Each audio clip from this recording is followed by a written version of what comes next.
نہیں بلکہ بعد از پیغمبر اکرم کائنات کی افضل ترین ہستی یہ جملے ارشاد فرما رہے ہیں. اور معذرت کے ساتھ نہج البلاغہ کے ساتھ ہمارا رویہ وہ نہیں ہے جو ہونا چاہیے کلام امام کے ساتھ، کہ یہ نہج البلاغہ میں جتنے کلام امیر المومنین ہے یہ حیات انسان کے لیے ضروری ہے، ورنہ انسان سب کچھ بن سکتا ہے، بغیر علی کے انسان نہیں بن سکتا. وہ سب بن جائے گا، ڈاکٹر بھی بن جائے گا، انجینئر بھی بن جائے گا، تھراپسٹ بھی بن جائے گا، کچھ نہ کچھ وہ مقام حاصل کر لے گا دنیا میں، لیکن اگر واقعاً اس نے اللہ کی نگاہ میں انسان بننا ہے تو اس کلام کی جانب آنا ہوگا جو ہدایت کرنے کے لیے جن رہبروں کو اللہ نے ہماری ہدایت کے لیے بھیجا ہے ان کے کلام کی جانب آنا ضروری ہے. یہ اس ہستی کا کلام ہے، اس کی معرفت ہونا ضروری ہے، کیونکہ جب تک معرفت نہ ہو امیر المومنین کی تو ہمیں کلام سمجھ نہیں آئے گا.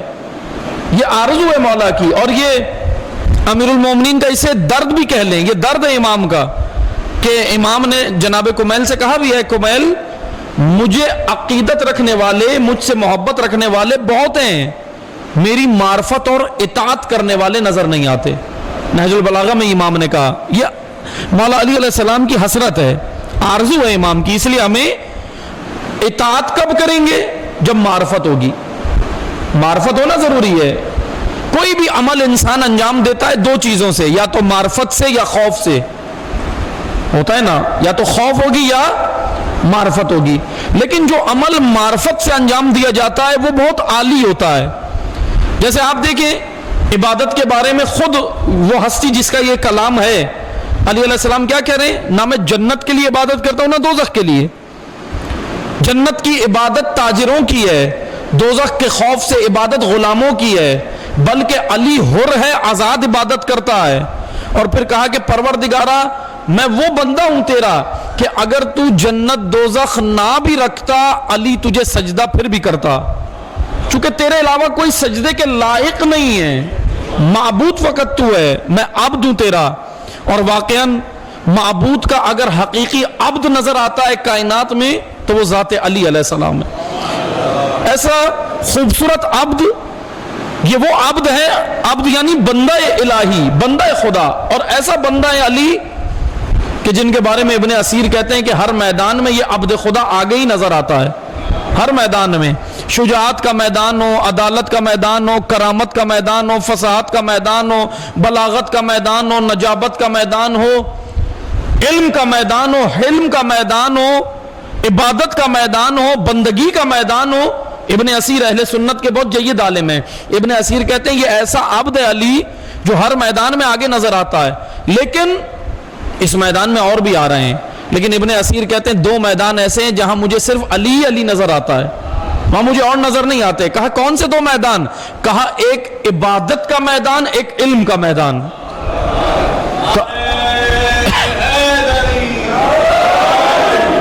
کا علم کے میدان میں دیکھیں علی کے ہم پلہ کوئی نظر نہیں آتا، عبادت کا میدان دیکھیں علی کے ہم پلہ کوئی نظر نہیں آتا. بعد از رسول اللہ کے بعد کوئی بھی علی کے ہم پلہ کسی میدان میں نظر نہیں آتا. یہ تو ابن اسیر خود قائل ہیں اس بات کے. پس یہ عقیدت ہے، مولا علی کی عقیدت ہے. الحمدللہ تمام عقیدت مند بیٹھے ہیں، محب بیٹھے ہیں.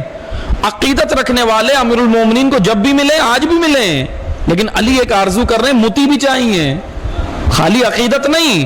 خالی عقیدت اگر حقیقت کے بغیر ہو تو کھائی میں گرا دیتی ہے. اس لیے امام نے کیا کہا؟ دو لوگ میرے بارے میں ہلاک ہو جائیں گے، ایک غالی ایک قالی. قالی وہ ناسبی جو علی کے فضائل کا منکر ہے، اور غالی وہ جو علی کو مخلوق کے درجے سے خالقیت کے درجے میں لے جائے. امام کہتے ہیں کہ دونوں ہلاک ہوں گے میرے بارے میں. یہ غالی کون ہے؟ عقیدت مند ہے، عقیدت میں اتنا آگے نکل گیا کہ علی سے بھی آگے نکلنے کی کوشش کی اور ہلاکت کے دہانے پہ کھڑا ہو گیا. علی علیہ السلام نے خود کہا یہ ہلاکت کے دہانے پہ. اسی لیے غلو جائز نہیں ہے، غلو ممنوع ہے. غلو تشیع کے عقائد کے اندر ایک اتنی بڑی آفت ہے جس سے ہر امام نے جس محاذ پہ سب سے زیادہ مقابلہ کیا ہے وہ خود تشیع کے اندر جو غلو کی روایتیں ڈالی گئی ہیں، روایات غلو. اور آج بھی یہی مسائل ہیں جو ہمیں نظر آتے ہیں تشیع کے اندر کہ ہر حدیث جیسی آتی ہے ہم واٹس ایپ پہ چلا دیتے ہیں نا جو بھی آئے نا. عزیزان محترم ساری روایات تو درست نہیں ہیں, ساری روایات درست ہیں, ساری کتابیں درست ہیں نا. خود ائمہ نے بیان کیا, معانی الاخبار میں شیخ صدوق علیہ الرحمہ نے روایت نقل کی ہے. معانی الاخبار کتاب ہے, اس میں حضرت امام علی ابن موسیٰ الرضا علیہ الصلوۃ والسلام سے اللہم صلی اللہ علیہ وسلم, امام رضا علیہ السلام سے روایت نقل کرتے ہیں شیخ صدوق اپنی اس کتاب میں معانی الاخبار.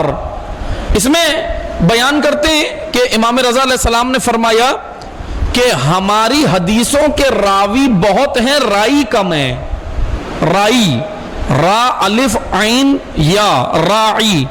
راعی عربی زبان میں کہتے ہیں, لغت میں پہلے میں بتاتا ہوں پھر اصطلاح میں. عرب لغت میں رائی کہتے ہیں اس چرواہے کو جو بکریوں کو چراتا ہے. دو کام کرتا ہے چرواہا, ایک بکریوں کو چراتا بھی ہے اور ان کی حفاظت بھی کرتا ہے نا. بکریوں کو بچاتا ہے, بھیڑ بیڑیوں سے بچاتا ہے ان بکریوں کے ریوڑ کو. اس کو کہتے ہیں عربی زبان میں رائی. اب اصطلاح دین میں رائی چرواہے کو نہیں کہتے, بلکہ امام نے یہاں کیوں کہا کہ ہماری حدیثوں کے راوی بہت ہیں, رائی کم ہیں, اور رائی چاہیے. پھر آگے اسی حدیث میں حضرت نے فرمایا رائی چاہیے بھی. پھر امام رضا علیہ السلام فرماتے کہ رائی سے مراد کیا ہے؟ رائی راوی وہ ہے جو حدیث نقل کرے, لیکن رائی وہ ہے جو صرف نقل نہیں کرتا, عقل پہ بھی پرکھتا ہے. رائی عقل پہ پرکھتا ہے. نقل کرنے والے بہت ہیں لیکن عقل سے نقل کرنے والے کم ہیں. آج مجھے بتائیں, مثلا ہم اپنے معاشرے کی بات کریں, ہمارا معاشرہ عقل پہ چلتا ہے یا جذبات و احساسات پہ؟ جذبات پہ, احساسات پہ. عقل, اللہ تعالیٰ نے انسان کے اندر بنیادی مرکز رکھا ہے. عقل کو رسول باطنی کہا ہے, روایات نے کہا ہے نا رسول باطنی, اندر یہ پنہان رسول ہے جو ہدایت کرتی ہے. عقل کا رابطہ انبیاء کی عقل سے ہوتا ہے. یہ جو وحی آتی ہے انبیاء کے اوپر, جب انبیاء کوئی پیغام دیتے تھے تو نہج البلاغہ میں حضرت نے کہا یسیروہم دفاعن العقول. رسول اس لیے آئے, مولا علی فرماتے ہیں, کہا انبیاء کو اللہ نے کس لیے بھیجا؟ یسیروہم دفاعن العقول, تاکہ آ کے دفن شدہ عقلوں کو ابھاریں. مولا نے یہ نہیں کہا جذبات ابھارنے, جذبات ابھارنے والا پیغمبر نہیں ہوتا. پیشاور ہو سکتا ہے, پیغمبر نہیں ہو سکتا.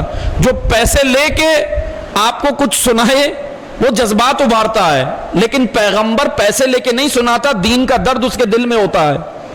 اسی لیے پیشاور اور پیغمبر میں فرق ہے. اسی لیے اللہ نے انبیاء کو پیشاور نہیں بنایا. لوگوں نے جب آفر بھی کی کہ آپ لے لیں تو آیت کیا آئی؟ قُلْ لَا أَسْأَلُكُمْ عَلَيْهِ أَجْرًا. ان کو کہہ دو میں اجرت کے لیے نہیں آیا ہوں, میں اجرتوں پہ تمہیں دین سنانے نہیں آیا, میں اجرتوں پہ دین بیچنے نہیں آیا, میں نوٹوں کے اوپر دین بیچنے نہیں آیا, بلکہ جو اللہ نے مجھے ذمہ داری اور رسالت دی ہے وہ پہنچانے آیا ہوں, وہ دینے آیا ہوں. عزیزان محترم, اسی لیے پیغمبر اور پیشاور میں فرق ہے. دین پیغمبر سے لیں, جب پیشاور سے لیں گے تو یہی ہوگا, جذبات و احساسات ابھریں گے, عقلیں دفن رہیں گی.